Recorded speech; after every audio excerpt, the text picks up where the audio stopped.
Wes Mahoney was 18 when he settled into a job as a high-rise window washer, a job he loved. One day, after being on the job for almost 10 years, he suffered a foot injury at work. A serious injury that required screws and pins to put his foot back together again. I fell about 20 years ago. I fell 3 stories, straight like the fall. Went to go take a step and realized it was a lot more than just a sprain. It took a year for the injury to heal, and then Wes went back to work. A year later, through no fault of his own, Wes re-injured his foot. This time, he was forced to turn to the workers' compensation system, known as the WSIB. Wes had no idea what effect the WSIB and its policies would have on him and the life he shares with his partner, Kim. Before the re-injury, at least he was able, through the pain, to have a life, to still be able to go for a walk, to dance across the kitchen floor with me, to do stuff as a husband and wife, and we've lost a lot of that as a couple. Wes lives in pain daily, and with that pain that he lives with, it brings on depression, it brings on moodiness, it brings on, oh God, sometimes I really want to take his cane and upside him to, the side of his head, but I have to understand what he's going through, because nobody outside these walls sees what he's going through. I'm very quiet. I don't share nothing no more. I keep everything to myself. I withdraw from a lot. I just don't want to do nothing. It takes a lot for me to do something. And that's not fair to Kim. Wes and Kim soon discovered that they had fallen victim to a nasty rule known as deeming.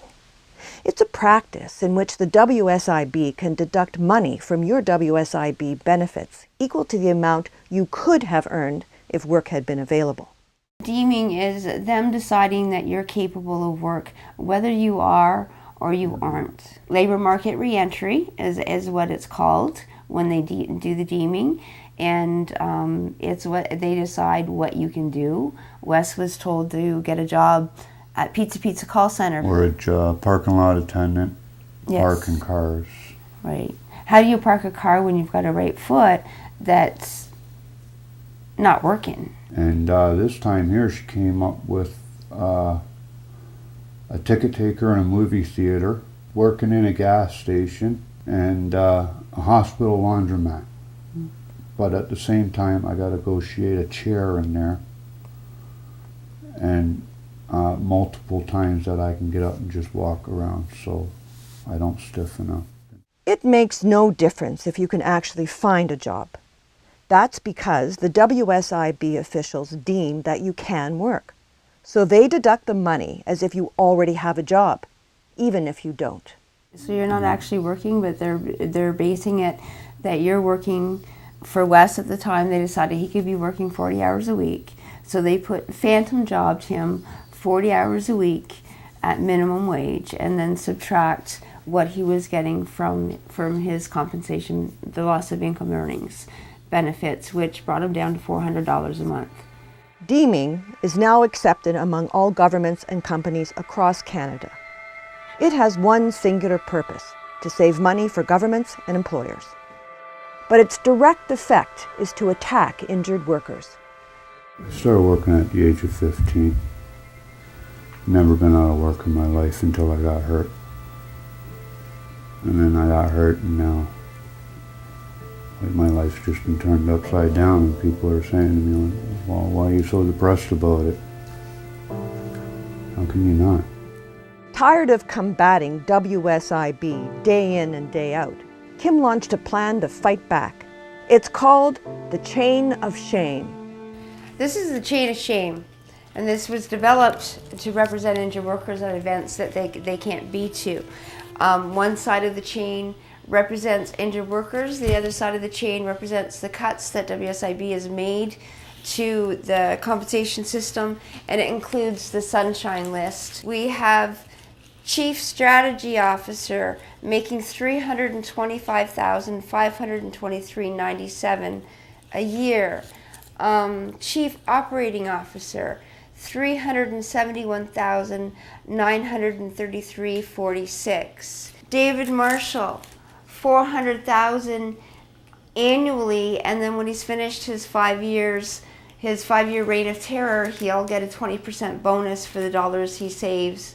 WSIB. 324 people that are making over $100,000, while injured workers are living on welfare, Ontario disability. Even if they are getting compensation, they're going to food banks, they're having to rely on friends and neighbors, they're afraid whether their power is going to be shut off. There's people that are living in their cars and they call themselves the hidden homeless. They're not just claims and numbers, they're the names of people who have been injured. The black represents fatalities. You know, you shouldn't go to work and not come home. You should go to work and come home every day. The shame belongs to WSIB for forcing people into the poverty that they have. Kim and Wes believe the WSIB has to change, and that this change should begin at the top. The salary levels from the top up need to be cut. The climate of denial needs to be changed. You know, instead of no, no, no, it should be yes. What can we do to get this person back to work quicker? They've paid out more in rewards and rebates to employers in the last 5 or 6 years than they've paid out to injured workers. WSIB has to start treating people like people, and they have to start treating workers with respect, and people have to start understanding what's going on around them. We're more than a number. Yes. To them, all we are is a number. It's easier to eliminate a number than it is a person. Mm-hmm. But they gotta start getting to know their clients. Talk to them more like they're human, not like they're a piece of dirt.